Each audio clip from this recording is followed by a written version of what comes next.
हर दिन हजारों पंछी हमारे साथ मर जाते हैं। क्या हमने कभी सोचा ये कितनी जरूरी है हमारे पर्यावरण के लिए? आज की ये यात्रा सिर्फ तस्वीरों की नहीं, एक संदेश की है।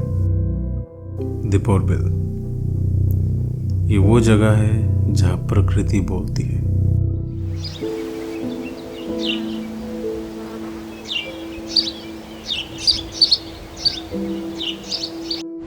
हेलो दोस्तों, this is Ishtiaq and I am a natural wildlife photographer from north eastern state of India, Assam. आज मैं लेके आया हूँ आप लोगों के लिए एक अनोखी जगह की कहानी, कुछ अनोखी पंछियों की दास्तान। ये कहानी शुरू होती है असम की गुवाहाटी से 13 किलोमीटर दूर दीपोर बिल की तरफ। ये असम की सबसे बड़ी मीठा पानी का झील है जहाँ तक मुझे पता है, और ये जगह रामसर साइट के नाम पे भी पहचाना जाता है। लगभग दोपहर के 12 बजे तक हम लोग निकल पड़े अपने फोटोग्राफी के मिशन पर। मेरे साथ मेरे 2 और दोस्त भी थे और आज का एक ही लक्ष्य था दीपोर बिल के खूबसूरत पंछियों को कैमरे में कैद करना। लेकिन वहां पहुंचने के बाद हमें दूर दूर तक कोई खास पंछी नजर नहीं आया। जहाँ तक नजर जाती थी वहाँ तक सिर्फ झील और पानी ही दिखाई दे रहा था। लेकिन अचानक से हमें कुछ पंछियों की झुंड नजर आया और हमने सोचा कि क्यों ना हम एक बोट हायर कर ले और कोशिश करते हैं उन पंछियों के पास में जाने की, ताकि हम कुछ अच्छे फोटोग्राफ्स क्लिक कर पाए।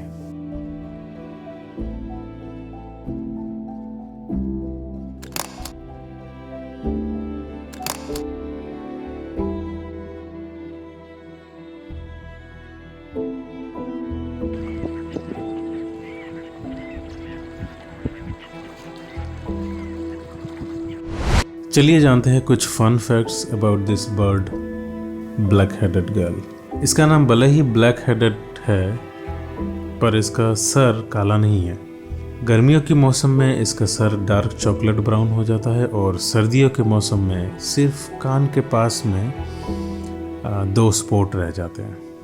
इस पंछी की एक ख़ास बात यह है कि ये इंसानी चेहरे को पहचान सकती है और पैर से पटक पटक कर जमीन से केचुए भी निकाल सकती है।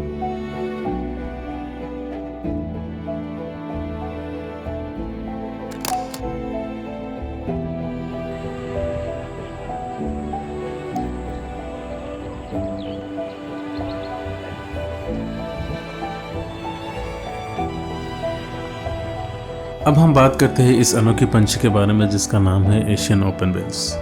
इसका चोंच का जो गैप है वो बर्थ डिफेक्ट नहीं है, ये आमतौर पे उम्र के साथ विकसित होती है। छोटे बच्चों में ये आपको देखने को नहीं मिलेगी। लेकिन सबसे ख़ास बात यह है कि इसके चोंच के किनारों पर ब्रश जैसे बनावट होती है जो फिसलते हुए स्नेल्स को ग्रैब करने में काफ़ी मदद करता है। लेकिन असली मैजिक तो इनकी हंटिंग टेक्निक में है।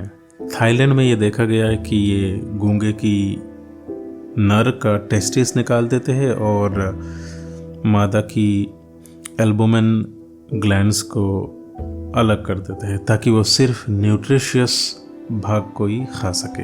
और एक इंटरेस्टिंग बात, ये काफ़ी अजीब किस्म की रिलेशनशिप में भी रहते हैं। आमतौर पे ये तो मोनोगमस होते हैं, बट ये पॉलीगमी भी करते हैं, क्योंकि पॉलीगमी रिलेशनशिप में ये अपने बच्चों की देखभाल जॉइंट फैमिली की तरह करते हैं और ये देखा गया है कि मोनोगमस नेस्टिंग से ज़्यादा सक्सेस रेट पॉलीगमी नेस्टिंग में होता है।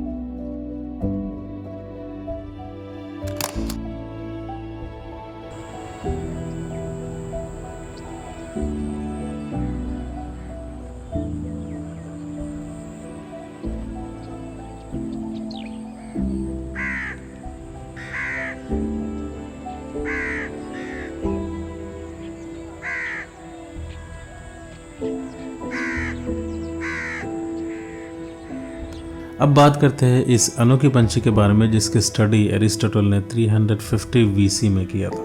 इस पंछी को ancient Greece and Roman empire में विलास में और टेम्पल्स में एज अ डेकोरेटिव पीस के तौर पर रखा जाता था। इस पंछी की ख़ास बात यह है कि यह राइट हैंडेड होता है और ये जब उड़ान भरती है तो काफ़ी ऑकवर्ड दिखता है क्योंकि इसका पैर लटके हुए रहते हैं, बट ओवरऑल जब आप इसको देखोगे अपनी आंखों के सामने, it's an amazing piece of art by nature. मैं झील के आसपास इधर उधर भटक रहा था, तभी मुझे आसमान में एक बिल्कुल शिकारी अंदाज में उड़ते हुए एक ब्लैक काइट दिखा।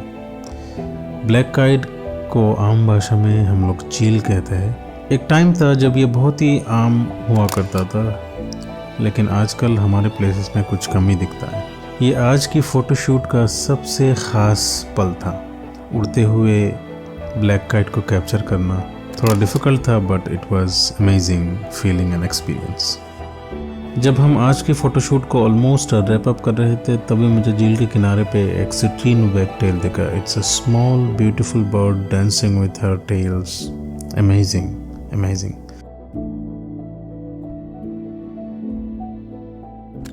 जब मैं ये शूट कर रहा था तब मुझे झील के बीचों बीच एक वाइट हेरन दिखा, एक बैम्बो ट्री ब्रांच के साथ लटकते हुए। नज़ारा देखने लायक था। It was amazing to watch a heron like this. और फाइनली मैंने अपना कैमरा घुमाया और झील के अदर साइड का कुछ नज़ारा कैप्चर किया, एंड देन मैं और मेरे दोस्त दीपर बिल का यात्रा यहीं पर ख़त्म किया। सच बताऊं, थोड़ा डिसअपॉइंटमेंट था। हम उम्मीद कर रहे थे कि कुछ और किस्म के बर्ड्स हमें देखने को वहाँ मिलेगी, बट आई थिंक हम लोगों ने थोड़ा सीज़न से पहले ही आ गए।